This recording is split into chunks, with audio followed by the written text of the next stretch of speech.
So today's ad slot isn't sponsored. Instead, I want to tell you about a charity I work with who could really do with some extra help right now. I'd like you to contemplate for a moment about how you feel when you're really hungry, or if you have a child, how they behave when they're hungry. Terrible, right? Hunger affects everything: behavior, mood, concentration, ability to learn. A hungry person, and especially a hungry child, isn't anywhere near their best self. Magic Breakfast provides free, nutritious breakfasts to over 1,000 primary, secondary, and ASL special educational needs schools across the UK. Every school day, they offer breakfasts to up to 200,000 children.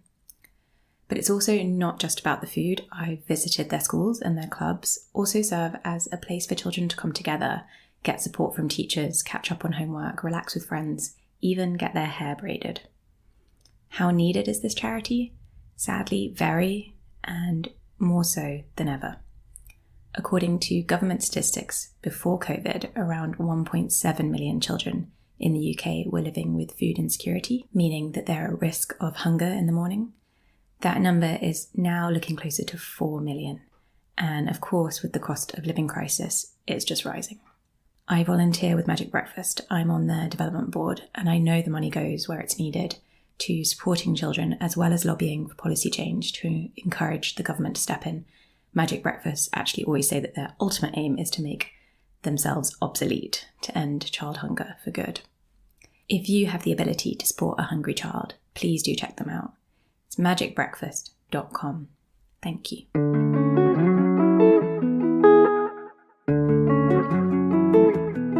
It's a heartbreak. It's the one of the biggest heartbreaks, and to respect that if you're sort of supporting a loved one going through this, that they just need space.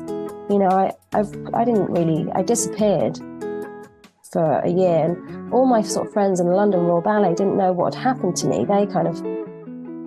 They didn't really understand the end of my career, and it's only now I'm talking about it, all these, 2 decades later, really kind of coming to terms with what actually happened there.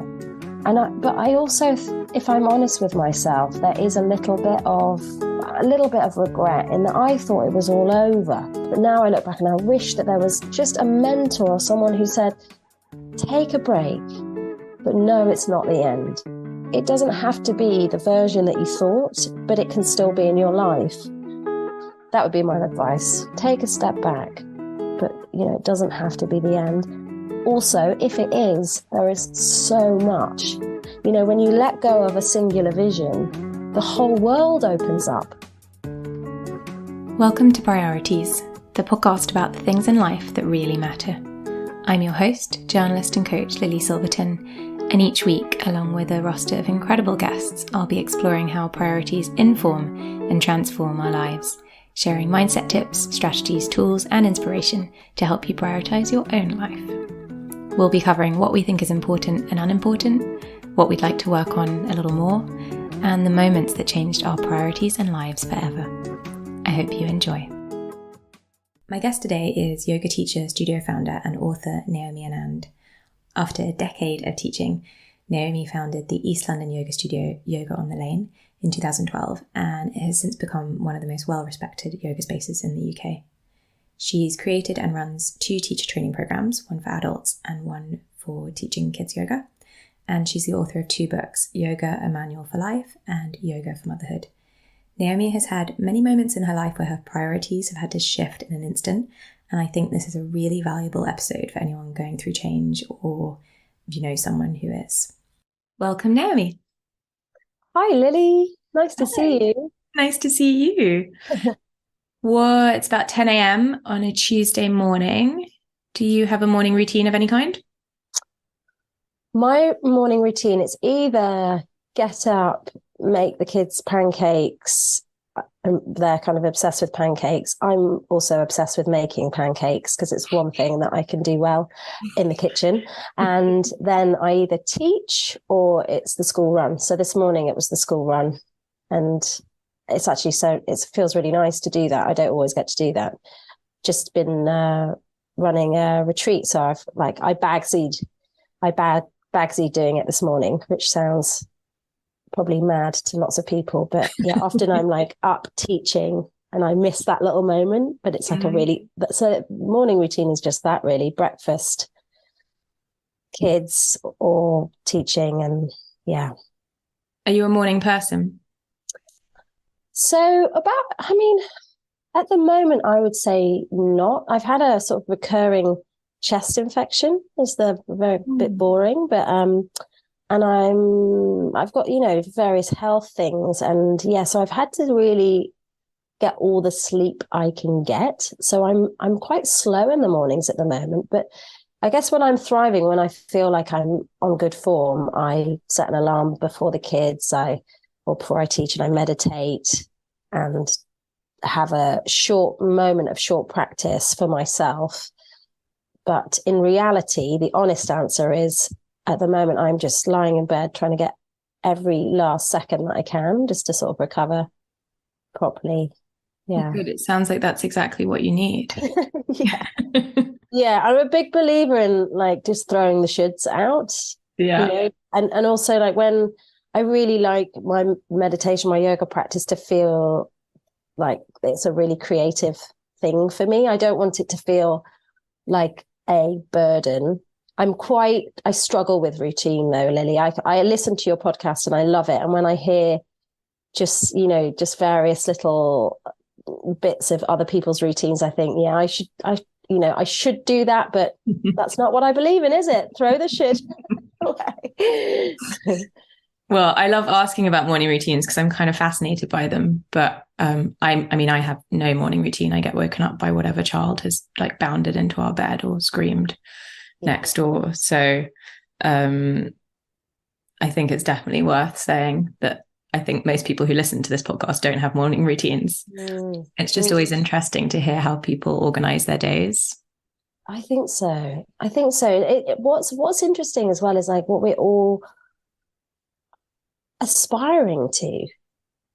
Whereas actually, when I kind of let go of, I didn't set my alarm an hour earlier and I didn't get up and I didn't have that moment for myself. When I let go of that and I kind of lean into the sensation of, waking up with a nose to nose with a child, who woke me up 3 times through the night, maybe, or not, or, waking up completely squished into my bed. There's something lovely about that texture of our existence as well, before we kind of, I need to get up and get on with my day, and here's my long list of things that I need to achieve. So yeah, I'm very much in trying to listen to those almost like sensory punctuation throughout my day at the moment, and I really think that that's a really good moment to notice the weight of my body first thing in the morning, like, and not see it as a bad thing, like, I don't want to get up. It's letting go of that control as well, right? Like, as you say, a long list of things to achieve. That's very much a should thing of like how we think we should be living, and how often we think a little bit too much about how we as an individual should be living and what we should be doing. Right. Whether we should have, time to meditate and time to do all these things that we believe we must have to do, whereby, letting go of some of that is actually a lot healthier for our mental and physical health. Yeah. I think there's a lot of magic in that too, in just, celebrating the small moments and the relationships that then thrive when you're noticing those small things rather than being in a rush to move away from that moment. It's tricky in the small years though, isn't it, Lily, with the little people, because of course they require so much of you, and I think if you have had if you live a self-examined life before children, it feels quite clunky, this moment before and then, oh gosh, and they arrive and your time is squeezed and your nervous system feels this pressure in a way that is never felt. But I like to think of it now almost like they're like the little teachers. This is a moment to really be called to their needs. Don't see it as something separate from that practice, whatever that practice is, whether it's meditation or yoga or qigong or whatever it might be. Yeah, so I'm really working on seeing it all as the practice and enjoying that at the moment. Yeah. I think that's definitely a good piece of advice, and one that can be quite hard to put into practice as a parent. Totally. Yes, it would be ideal to constantly see them as teachers and every thing they do as a lesson, an opportunity to learn. Yeah. But some of the time you're like, oh, screw them. Why? Space. Yeah, absolutely. So, Naomi, I'd love to start by asking you whether there's been a moment in your life where your priorities have shifted completely. And I actually know that there's been a few. So, yeah, what would you like to talk about first? So I guess the obvious moment was I left home when I was 12 to go to the Royal Ballet School, which was an amazing opportunity. I left, Leicestershire and my family, and I was very much on that track to being a ballet dancer. And I joined the Royal Ballet Company when I was 17. It was all going incredibly well. And it was a culmination of a few things. My desire to be the kind of best and to really see this manifestation of all my hard work and my vision to be, doing as much as I could, I think put my body under such tremendous pressure. It was kind of nuts when I look back. I would get up in the morning and I would train before training. So I would go for a swim, or I would go on a pre-core machine at the Opera House. There's amazing facilities. Or I would do Pilates for an hour before then doing a ballet class and then whatever. And I ended up getting really injured. I had a knee injury. I tore my meniscus. I had a popliteal cyst. And then sort of months later, I made a move from the Royal Ballet in London to the Royal Ballet in Birmingham, and I fractured my foot. And I had it was a pretty wild time because I'd left my full-time contract in London. It's a life contract. It's an amazing thing when you get into the Royal Ballet. It's kind of a really privileged thing, and they really nurture you and take care of you. And when I left to go to Birmingham, I was so young. At this point, I was only 20. I assumed that my sort of contract was the same. And 3 months into my time in Birmingham Royal Ballet, I had a stress fracture in my foot. And I was in such pain when I correct myself, because I wasn't in any pain at all until I was examined and made aware of the fracture. And then I was in such pain. I couldn't walk on my foot. I couldn't believe it. Apparently, I've been dancing on a fractured foot for 6 months without even knowing. I know my pain threshold was really, really high. And excuse me, when I got called into the office by the director to say your contract's not being renewed, I was in complete shock. I was full of all the things, shame. How am I going to tell my parents? This is everything I've ever worked for. And I didn't know what I was going to do. Even now, talking about this really honestly, unedited, is rare for me, but it was a really, really difficult time. So I bought a round the world ticket, and within about, 3 weeks, I was in Thailand. I'd never done anything like this by myself. I'd been in an institution my whole life, and I didn't even know what books I like reading, because I was just this person that was a machine made for ballet and an expression of the music that was, the choreography that was coming to me. And this was wild because I was left with a blank sheet and the entire world. And it is really exciting. It was a really exciting time. And it's where I took such a deep dive into yoga. At the end of this year of traveling, I ended up doing a yoga training and then very quickly just taught yoga full time.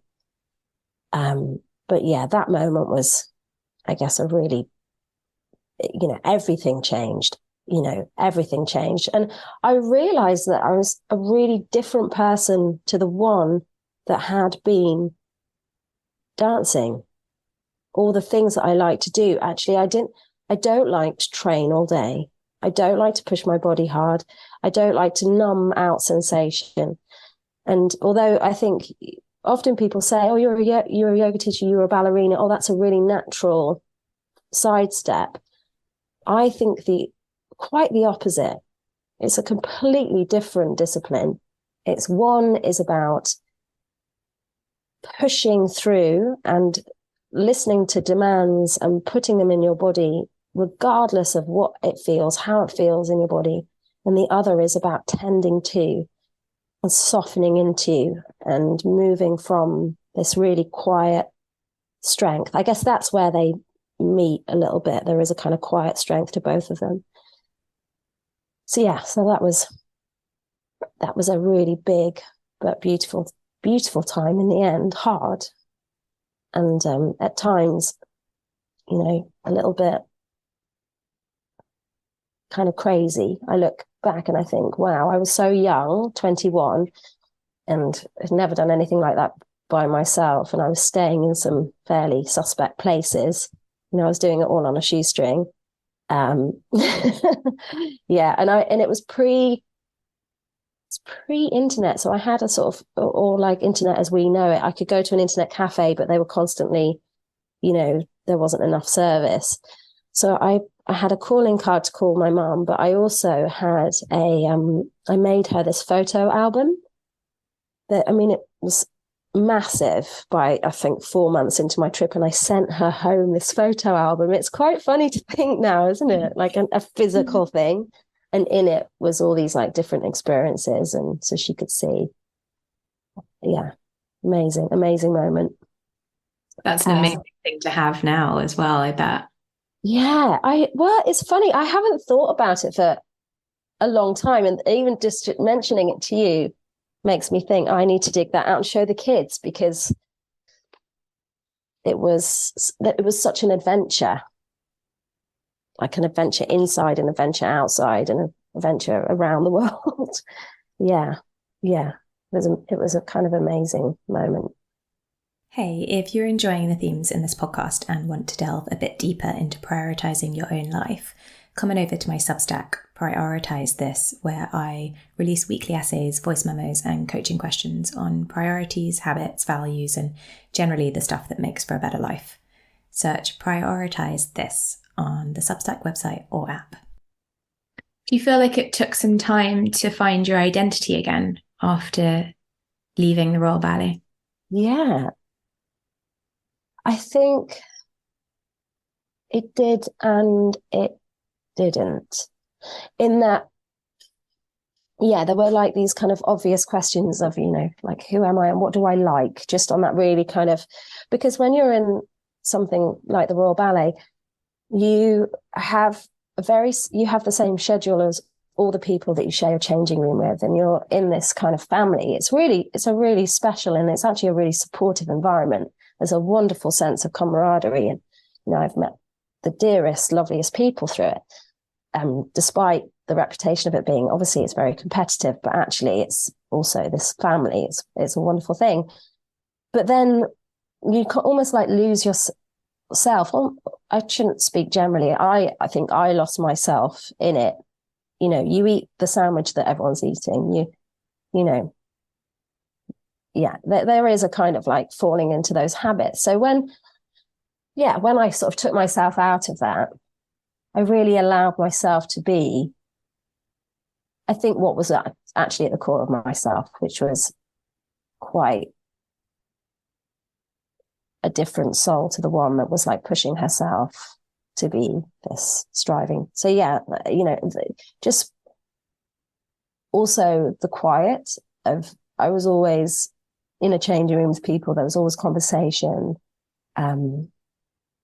And then, having time to really reflect and read. I mean, I'm such a lover of reading. I've sort of educated myself through reading, and I'm so kind of hungry for books.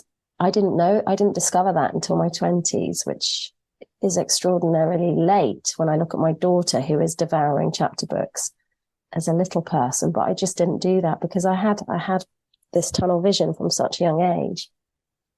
Kind of knew, yeah. So I think it did take a while, almost to also trust that it was all going to kind of work out, because it felt like everything shattered. And then, of course, there was what's next? What's next? And I thought I would go and study physiotherapy. Because I'd spent so long in the physio room, and I had this kind of understanding of the body, and I had this interest in taking care of people. I'm from a long line of nurses, and yeah, I thought that's what I'll do. That's my calling. But actually, just everywhere I went, everywhere I traveled, I ended up doing yoga classes. And because I almost needed that for my body, because to rehab, I sort of rehabbed myself, rehabilitated myself from injury. And I think through the yoga, I realized, this is actually a way of life I hadn't considered before. So yeah, I guess over the process of that year, but also, I'm still figuring that out now, 20 years later. We're all still figuring everything out. Yeah. What advice would you give to someone who is listening that maybe has experienced something similar, or is going through that, or has a child or a loved one who's going through that, where they had a very tunnel vision of what they were going to do and that's been disturbed? Yeah. Whew. I mean, it's such, I think, to really respect that the person it's a heartbreak. It's the one of the biggest heartbreaks. And to respect that if you're sort of supporting a loved one going through this, that they just need space. I disappeared for a year, and all my sort of friends in the London Royal Ballet didn't know what had happened to me. They didn't really understand the end of my career. And it's only now I'm talking about it, all these, 2 decades later, really kind of coming to terms with what actually happened there. But I also, if I'm honest with myself, there is a little bit of, I almost could have a little bit of regret in that I thought it was all over, because at that moment, one person told me that my contract wasn't renewed. Now, if I actually step back for a moment and I remember where I was at, I feel it's a great tragedy, because I had such a low self-esteem, Lily, a very low self-esteem. However, on the stage, I was absolutely thriving, and this expression of it all. But off the stage, I was kind of berating myself the whole time. I was so hard on myself. But now I look back and I wish that there was just a mentor or someone who said, take a break, but no, it's not the end. Because whether you're training to be, at the Olympics or whatever it might be, it doesn't have to be the version that you thought, but it can still be in your life. And I really rejected ballet for a long time. I couldn't go to the opera house. I couldn't, but now I'm fully back in it, as in going and loving it and supporting friends. And I'm really proud of my friends that continue to thrive in that career over time. But yeah, so I think that would be my advice. Take a step back, but it doesn't have to be the end. Also, if it is, there is so much. When you let go of a singular vision, the whole world opens up.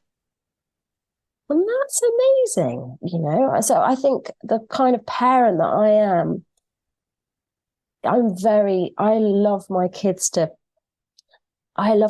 have time to bumble about. They're not in a million different clubs doing a million different things. We do a lot of hanging out. We do a lot of just trying stuff.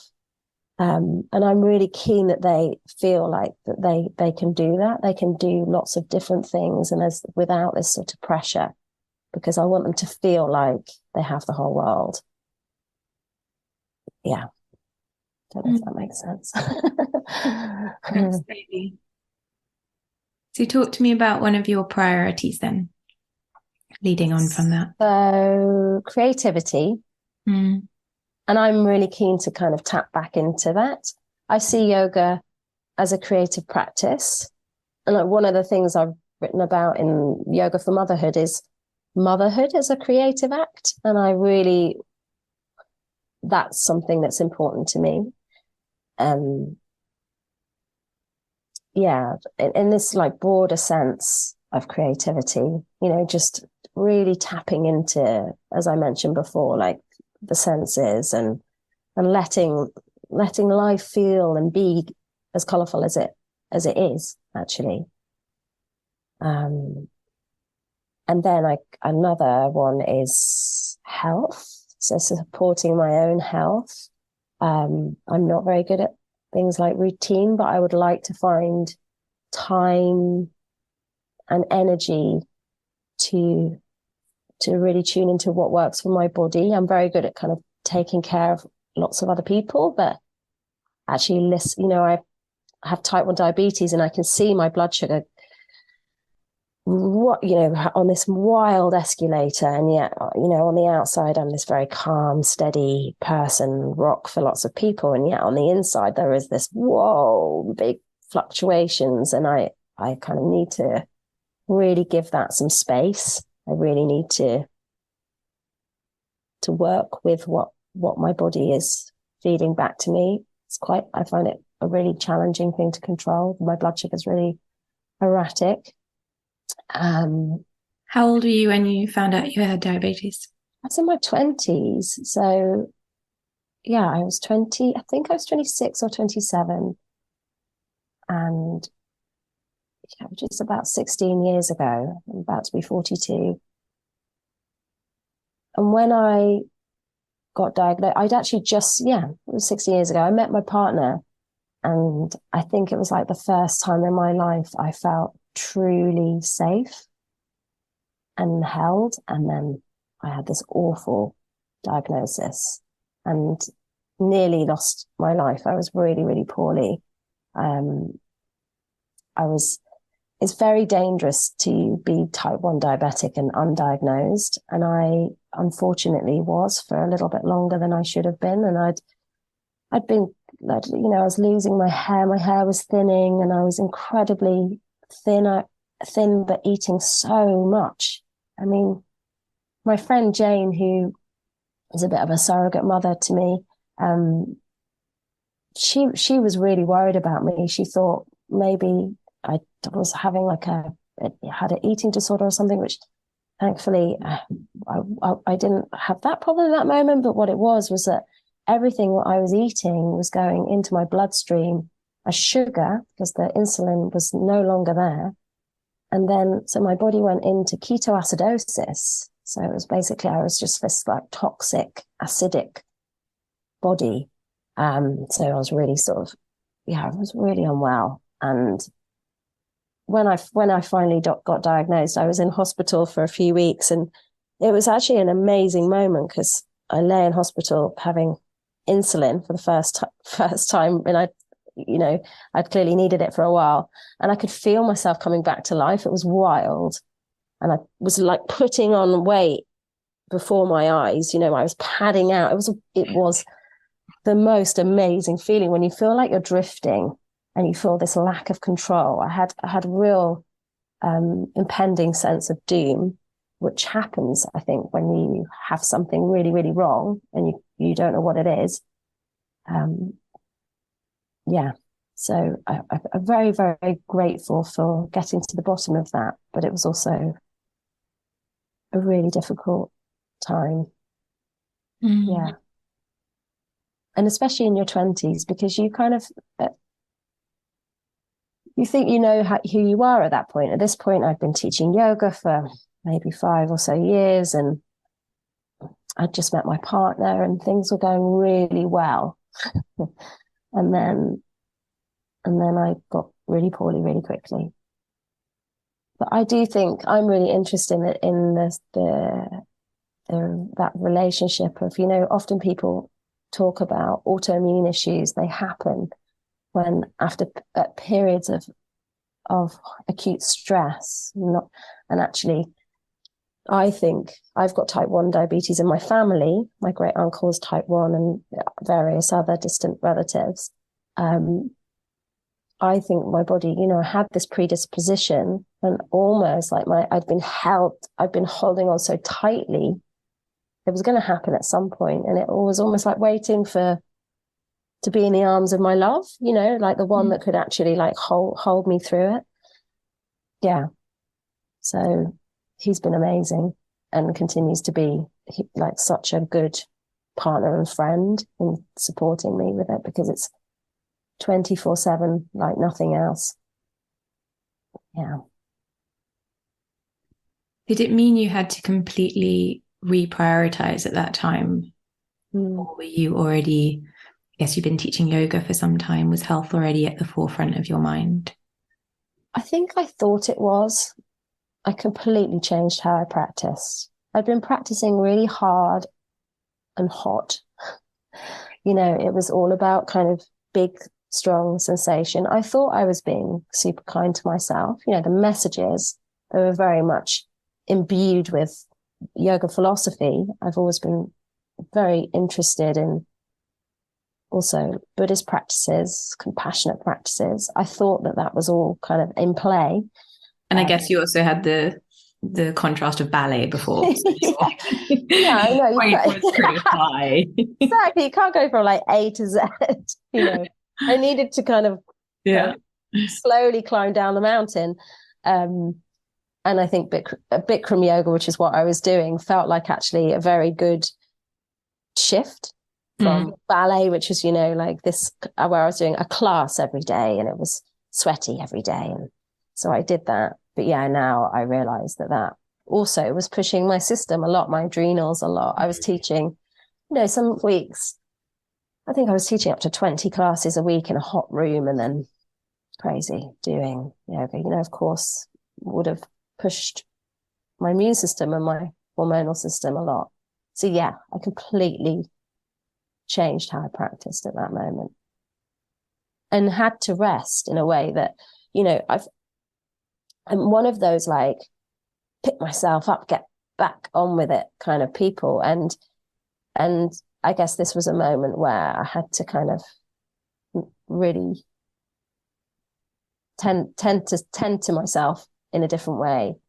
I was also really scared of needles, which was it was my one kind of phobia as a kid. Like I would sort of run under the table when I had to have my, vaccinations or whatever. And I really was very scared of needles. And then suddenly I had to change my relationship with needles. And like, this is not something that's hurting me. This is something that's keeping me alive. But when I was in hospital and I was on the drips, and I had the cannulas in my hand, and I'm really sensitive to that. I found that really hard, but obviously I was so grateful. I was feeling better. But when I just so remember the nurse who came to show me how to inject myself the first time. And I don't think I've ever been so, in my adult life, ever so scared. Like, this is my existence. Every time I eat anything, like an apple, I've got to do this. Like, and the first time I came out of hospital, and then it was David had been doing a creative writing course at Birkbeck, and he graduated his MA, and I missed his graduation because I've been in hospital. But I was getting out in time to go for dinner. I was like, I'm going to make it to your dinner. I'm going to make it to your dinner. And we went to this restaurant at the Royal Festival Hall, and I just remember being in the like disabled toilet with all my like diabetes paraphernalia, screwing on my new needle and and it was the first time I kind of done it in the wild. It felt so huge. And now it's hilarious because I could do it with my eyes closed. I just don't even think about it in that way, like the energy of it as much. Yeah. And I've actually now got a diabetic pump, so it's fully attached to me all the time. It's sort of giving me insulin the whole time, which is amazing. Oh wow. Yeah. it's quite, I feel like a little robot. I can show you. Look. I mean, it's very cool. And I think Kate Moss's daughter has it. I see, saw it on the supermodel, and I thought, yeah, I could do that. I could do that. It sounds to me like multiple times in your life you've had to, or you've been confronted with a shift in identity and sense of self, and work to reintegrate that each time. Yeah. Yeah. However, I was just teaching on a yoga retreat, and one of these two women came, absolutely gorgeous. And one of them, I think she was 62, and she was there with her best mate. And she's a yoga teacher and a physiotherapist and a really interested woman. And she swims in the cold water, and she is just always challenging herself, that kind of person.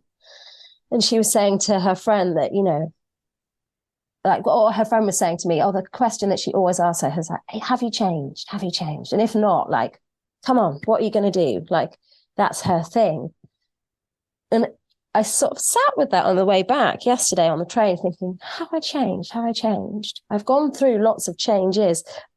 But actually, when I look and feel and remember myself as like a little tiny person and the things that I enjoyed, I'm fundamentally exactly the same. And like, I think anyone that met me as a child, I'm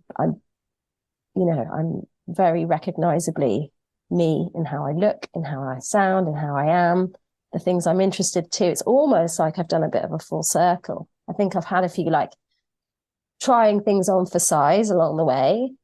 But yeah, the kind of like core of myself, I feel quite unchanged. I'm not sure what this student of mine would make of that, but do you feel like there have always been guiding values or principles that you call on? Yeah. And I think a yearning to be a yearning to be an expression of joy and hope, and a real interest in creativity. Like as a kid, everywhere I went, I was drawing, painting. That was the thing that I loved. And I'm only coming back to that now. Recently, I've just started doing drawing classes with a friend of mine, and it's just been so nice to tap back into that. Yeah, and guiding principles. I think also I feel like I meditated as a child without knowing what it was. And I think that's been a constant in my life. And I used it when I was away from home and, living in London and seeing my family for one night a month. I think I used it to find sort of that belonging. And then I think, now I have kind of language around meditation, but I feel like I was doing it at a very young age. Excuse me. Yeah. Do you have a sense of when you feel out of whack with yourself? Like, yeah. I imagine you are because you do a lot of practice, but are you very in tune with when things feel like your priorities are out of whack or you're not quite living in line with your values? Yeah.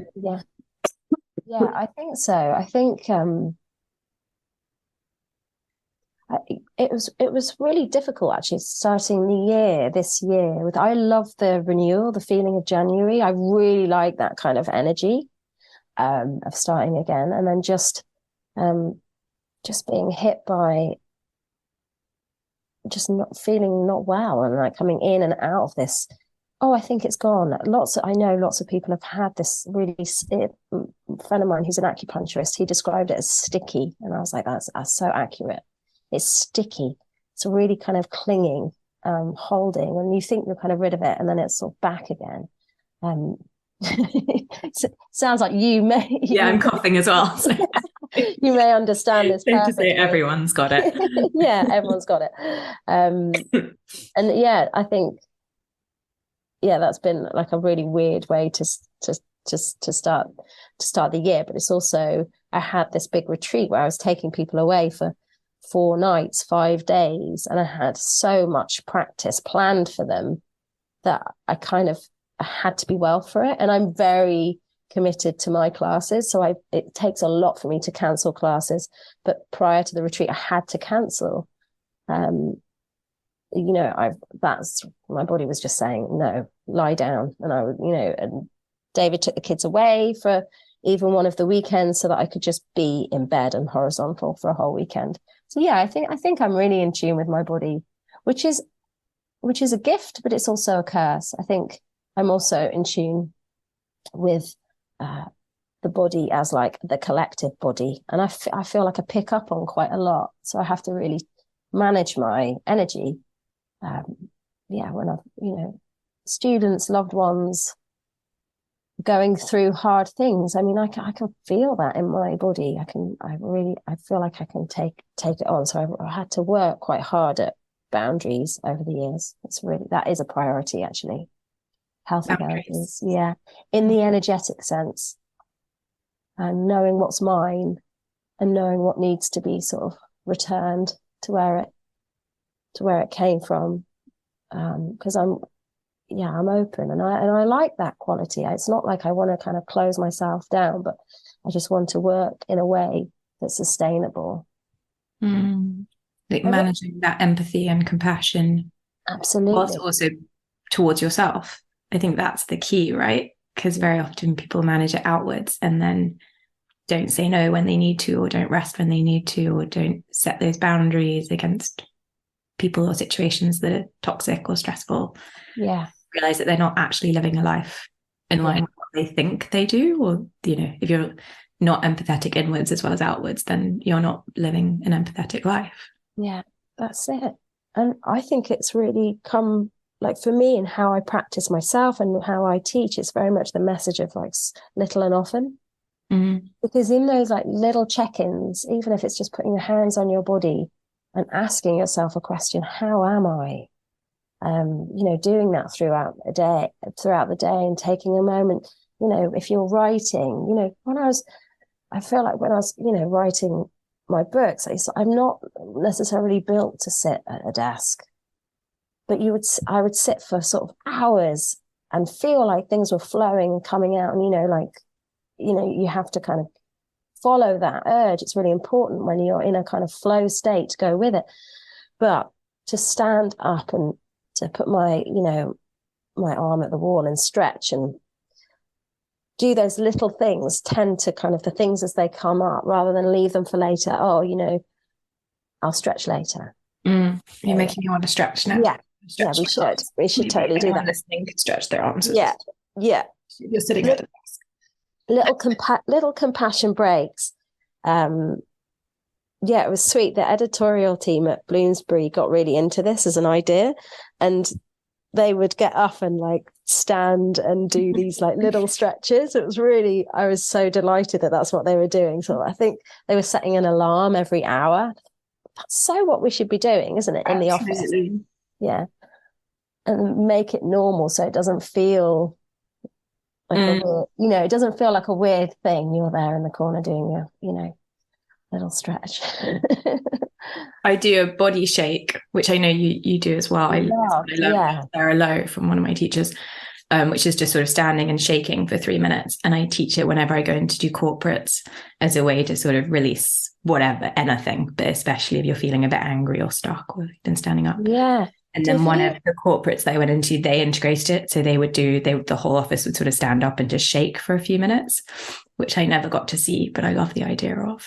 Oh, it's so good. I'm a big fan of Peter Levine's work, and his work working with kids and trauma-proofing kids is, I need to find the correct title, but he's written about this. And animals in the wild, they come up against stress and they shake, they shake. And I love this idea that, we are just an animal, aren't we? And, really acknowledging that.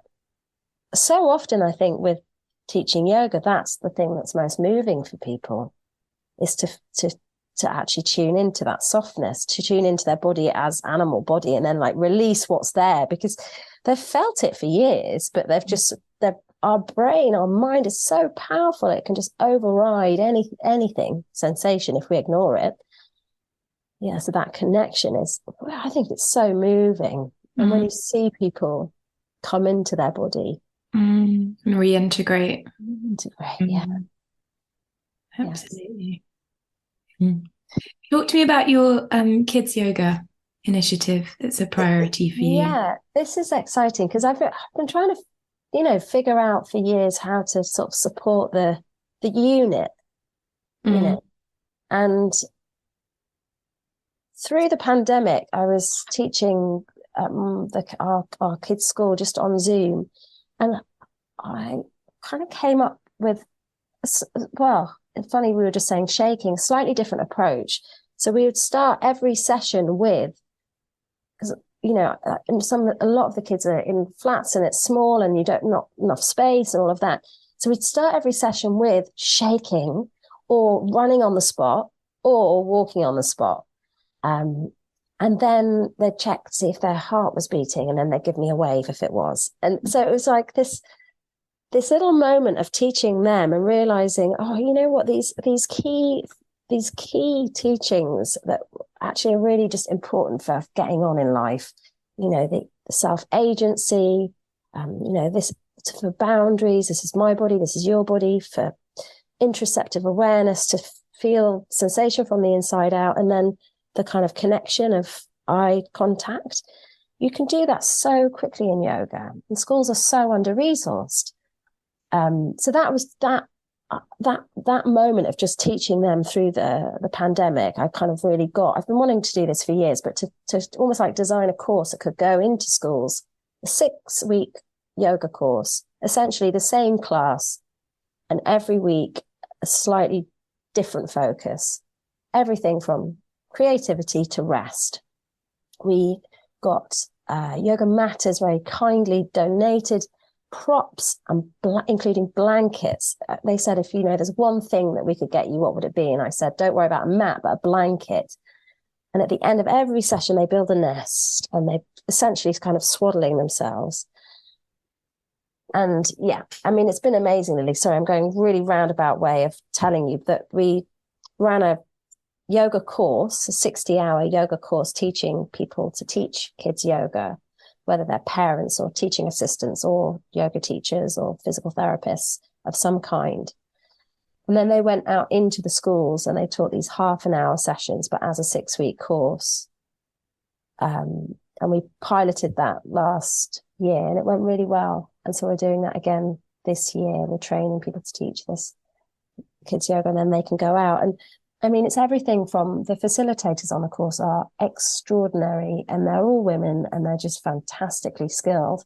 Raki, one of the trainers, she ran an arts charity for, I think, like 30 years. And so she's very good at things like funding applications. So she goes real nuts and bolts of like, this is how to go out and do this.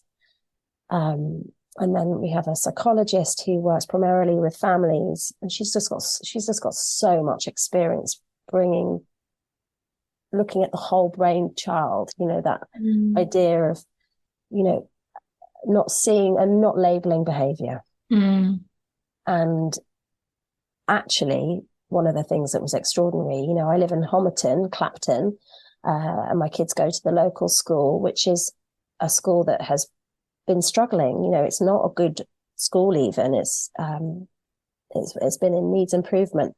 I think it's one of the most amazing schools in London because I feel like it has its values, its priorities absolutely right. It takes care of all the children, and the kids run in there happy.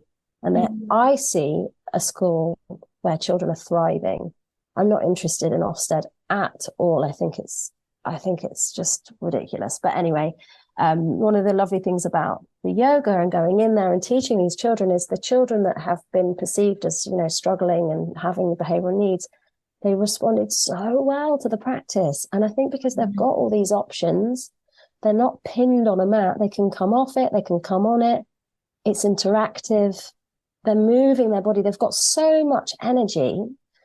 And then the teachers that we've trained them, I think, in a really skilled way to tend to their own nervous systems.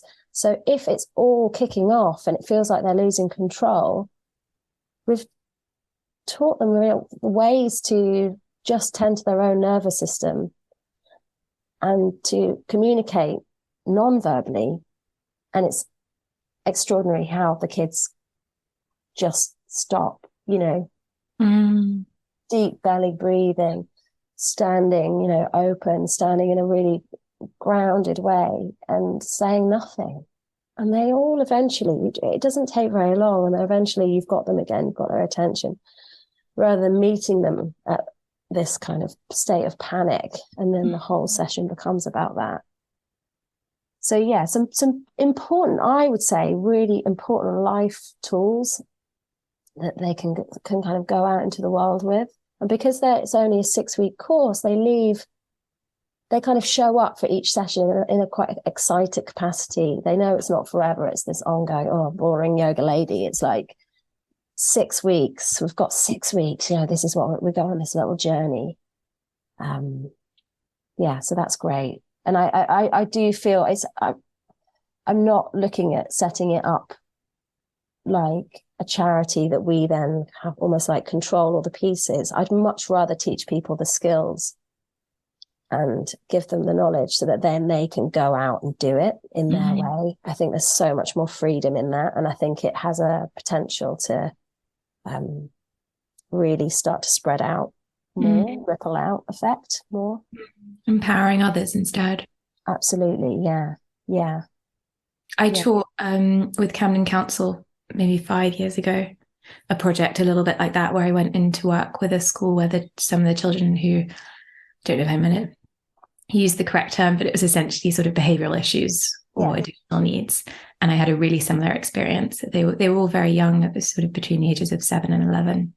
And they, were phenomenal in the class. I wouldn't have noticed any additional needs or behavioral issues. They were just there and present and enjoying it and funny and engaged. And the teachers said that it made a really, really big difference, that they saw them, that the way in which they were operating was very different in the class versus their regular classroom, which of course brings up all these questions about how children are taught and how we try and put them all into certain ways of being or operating.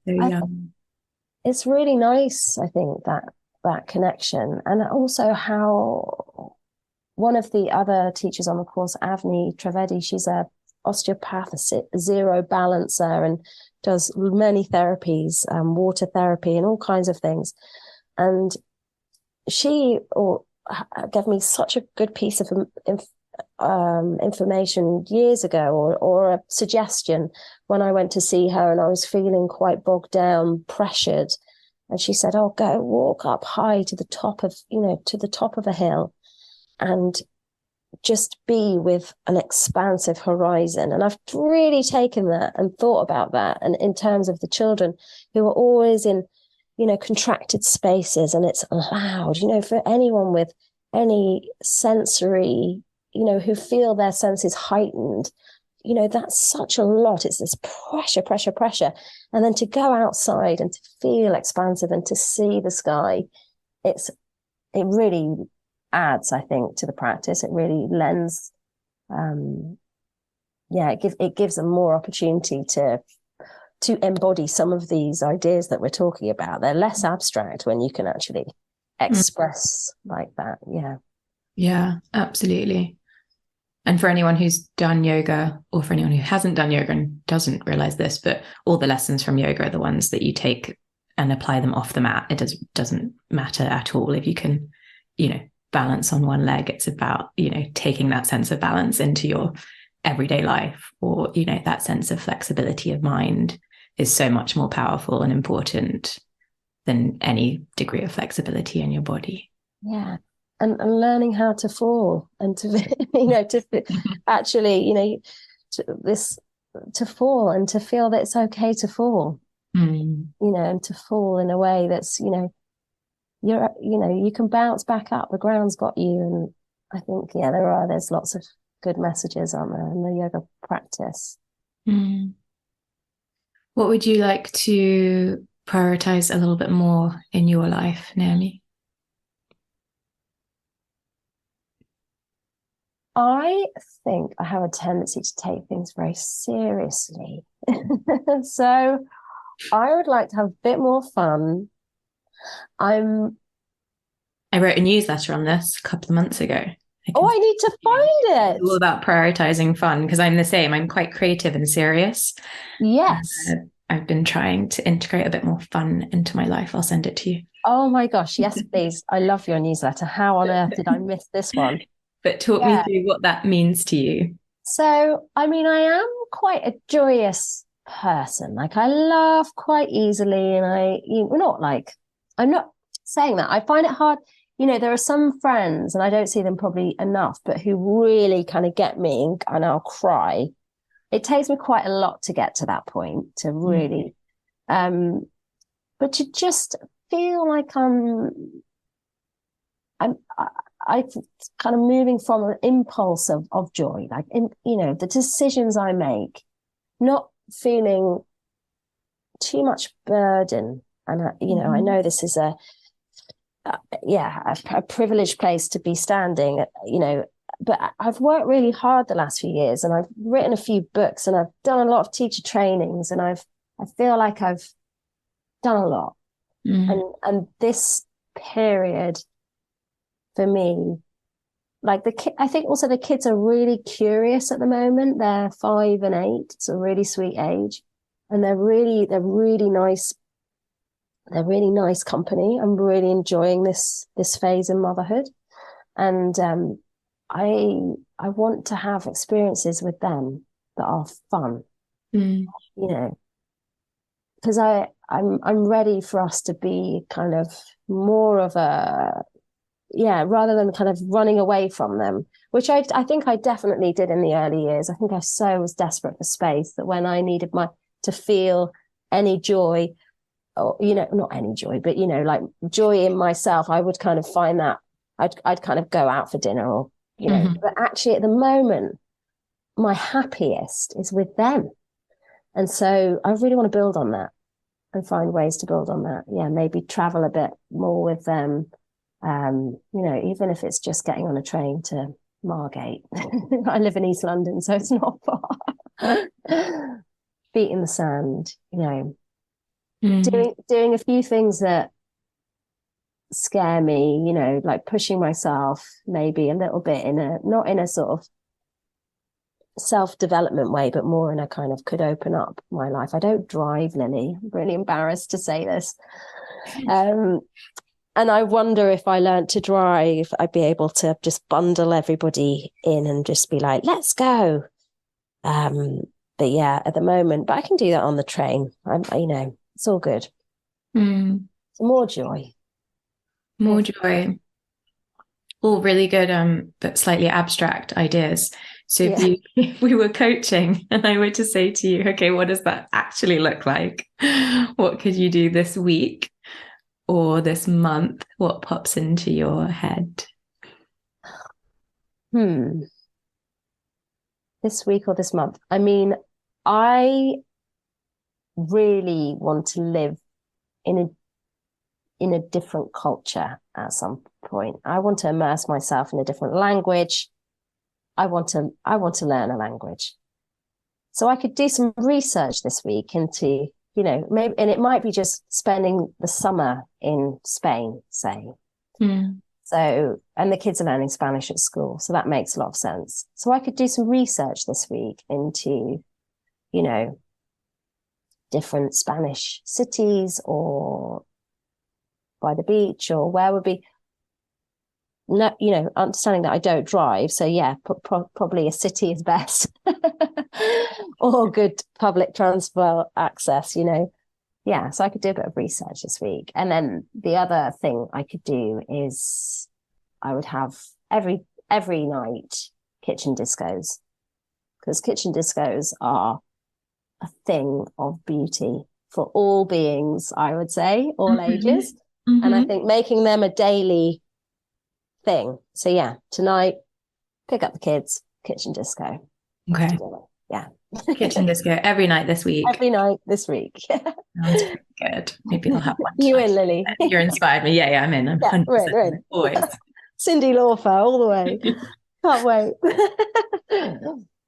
So finally, before I leave you to go plan that kitchen disco, what is something that isn't important to you? What do you not prioritize? I think for now it's really not about self development, like that different self-awareness, but I'm not doing any courses for myself. I'm not imagining that I'm going to kind of grow in, and like obviously we're always growing and changing, but I'm just going to try and really tend to what's in front of me, and to not kind of do anything massively new at the moment. I mean, that all might change in a few weeks, because it usually doesn't take very long for me to kind of get itchy and excited about something new. But yeah, I think for now, just being where I am. Yeah. That sounds good. Watering the garden. Watering the garden. Yeah, exactly. And knowing the ground. Have I shared with you one of my favorite quotes, which is the grass isn't greener on the other side. It's greenest where it's watered. Yeah. I always think of that when I think of what needs doing in my life. Yeah. I'll do this. I've been thinking about how to not add in all the time, but rather subtract, or as you say, like just stop that striving and look at what you've got. And improve that instead. Yeah. And just really, I do think getting to know what that is. Yeah, maybe improves the wrong word. Yeah, getting to know and being with it. Yeah, it just feels more friendly, doesn't it? It feels like less striving and less about time, and more about just becoming more familiar with what's there. Yeah, let's see. Right now I feel good. Yeah. Sounds great. And then let us know in a few weeks once you've got like a new huge project on. Yeah, and I'm completely burnt out. Yeah. Oh, Naomi, thank you so much for talking to me. Lily, thank you for having me. It's been an utter delight. If you enjoyed this episode of Priorities, I'd really appreciate it if you could make it your priority today to hit subscribe and also rate and review, as this helps other people find it. Thank you so much for listening. Take care.